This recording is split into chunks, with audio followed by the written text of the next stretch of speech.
Hello Dark Realmers, I am Ivan J. Eliovochkich.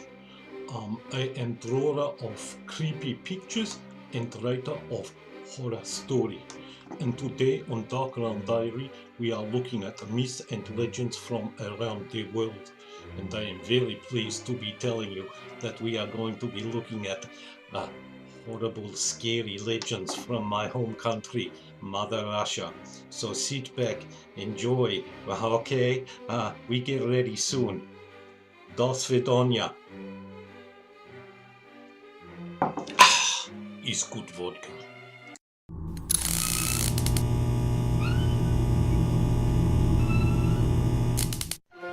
G'day Dark Realmers. Today's topic was suggested for us by Jason Greensides, who has an interest in Russian myths and legends. Now Jason wanted myths and legends from a certain time frame in Russian history.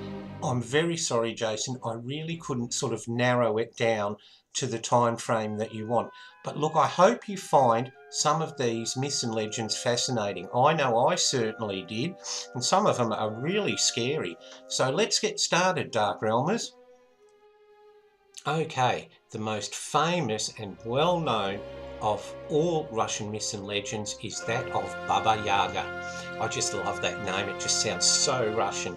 Well, in Russian mythology, before the advent of Christianity, Baba Yaga was a minor goddess, but with Christianity she became demonized and was turned relatively quickly into a witch. Now, the interesting thing is, Baba Yaga, the name Baba, is the root word from where the word babushka comes from. Now, anyone who's seen Kate Bush and listened to her wonderful song will know babushka means grandmother. And Yaga, that word's a little bit different because it depends, its meaning depends on what Slavic country it's spoken in Poland and Ukraine, or different areas around there. It has different meanings. So it can mean evil, disease, illness, horror, witch. So roughly Baba Yaga translates as grandmother witch. And in Russian mythology, Baba Yaga was one of three Baba Yagas who were sisters, and she tended to have a taste for human flesh. Okay, that makes her really creepy. Not sort of like, yeah, just think of maybe, you know, Hansel and Gretel met a Baba Yaga.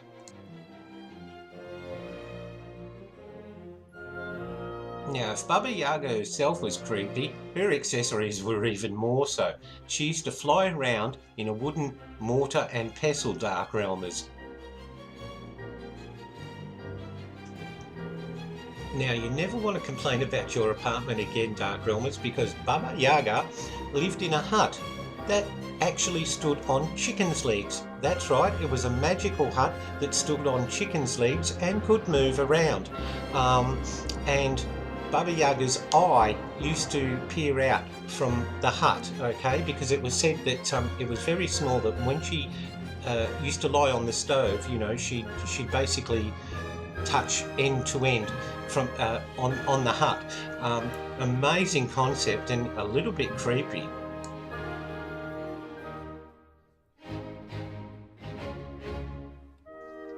Now, there are lots and lots of stories about Baba Yaga in Russian mythology, but one that springs to mind, or one that I've researched for you, is called the Maiden Tsar. And in this story, a hero called Ivan goes to Baba Yaga in search of a faraway kingdom, and he asks Baba Yaga whether she knows where this kingdom is. And Baba Yaga says, "No, I don't. Go ask my other sister Baba Yaga." So he goes to the second Baba Yaga, who says, "No, I don't know where it is either, but maybe my third sister, the other Baba Yaga, knows where this kingdom is. But be very careful because she can get angry and she may try and eat you." Now, to protect yourself, she says, ask Baba Yaga for 3 horns, and when she declares that she's going to eat you, blow the first horn very softly, blow the second horn slightly louder, and blow the third horn as loud as you can, and that will save you. And of course he does what the second Baba Yaga says, and yes, the third Baba Yaga says, no, I have no idea, but now you're here, I think I'll snack on you, yum yum yum. And he asks for the 3 horns. Well, once he's blown them in the order that the second Baba Yaga told him about, a whole heap of birds comes flying into Baba Yaga's hut, and basically it gives him the chance to escape. And that story sort of demonstrates how 2 Baba Yagas were helpful for him, and the third Baba Yaga was very much like the story or the legend suggests, that she would eat travellers.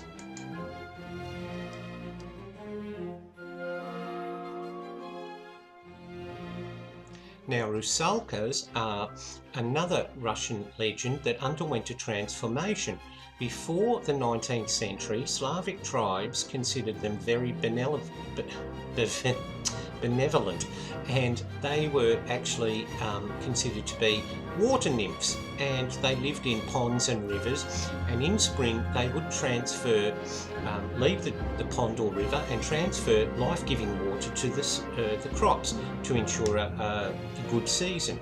But after the 19th century they became associated with evil, and the legend of the Rusalka was that they were drowned maidens, or maidens who had died near ponds or rivers, and they had become pregnant, and so their spirit haunted these waterways, and apparently the only way they could be freed was for someone to avenge their death.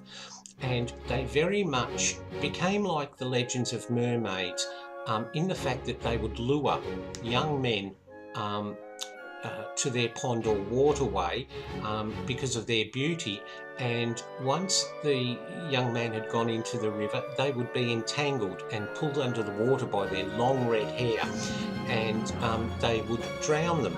And so they became very much associated with the evil of perfect beauty, and it's said that they could transform their looks to become the perfect image of what a man considered beautiful.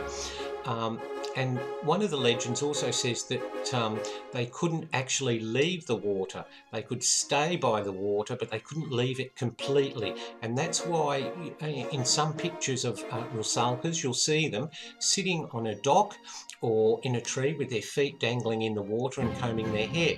And that's very similar to images we see of mermaids sitting on rocks with their tail in the water combing their hair. So you can see, Dark Realmers, how even though myths and legends take their origins all around the world in different cultures and different countries, there is something very similar that always binds them.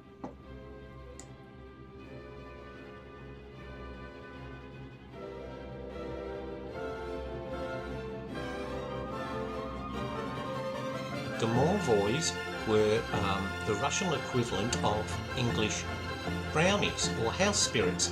Now, the Domovoi is said to be essential to the well-being of the family in the home. They're very rarely seen, but they can be heard, and they apparently have a wife, a Domovichka, who lives in the hen house, and they're meant to help the family with household work and field work, and in return the family keep them happy by leaving out gifts of milk or porridge or tobacco. Now, it's said that if the family become lazy and don't do their duties, the Domovoi will become very upset and may even leave the house, and that's considered catastrophic for the family. Now, some of the legends that concern this little creature, he's said to be have a beard, have long hair or beard. Sometimes he's even considered to be hairy all over. And it's said that any sound he makes is a potential warning of the future. If he laughs, good fortune is ahead. If he's heard to be wailing at night, that means maybe the death of someone in the family, and that's usually the head of the household.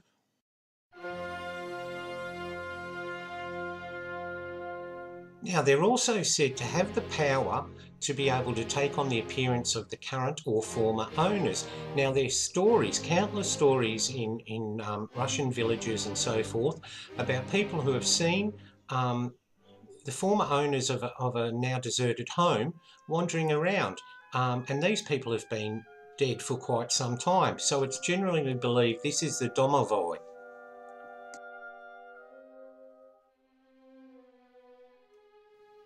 Well, as you can see from that last graphic, the belief in the Domovoi is alive and strong in Russia still, and around the Russian Federation. People actually do have Domovoi dolls in their house to represent the Domovoi. And I'm sure that they're available to buy everywhere in Russia.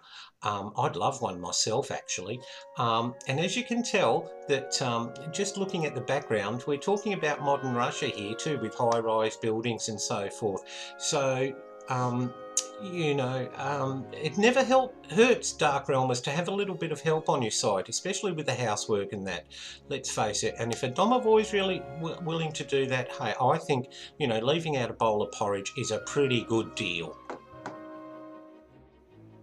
Okay, Dark Realmers, that's it for our look at Russian myths and legends. Look, there's honestly heaps and heaps more. But my Russian isn't really that good, and I am going to stumble over some of those names, believe me. But hey, I picked the most popular ones, or the ones that looked the most interesting. So Jason, I hope you enjoyed that. Maybe that's given you a few ideas, perhaps. Okay. Hey, Dark Realmers, if you've liked the video, please give us a like and leave a comment in the comment section. Maybe you've got some myths and legends from your own family, depending on where they come from around the world. I'd love to hear about them, and I'm sure your fellow Dark Realmers would too. So that's it for this episode of the Dark Realm Diaries, okay? And remember what I always say, Dark Realmers, stay in the light, and I'll see you again very, very soon.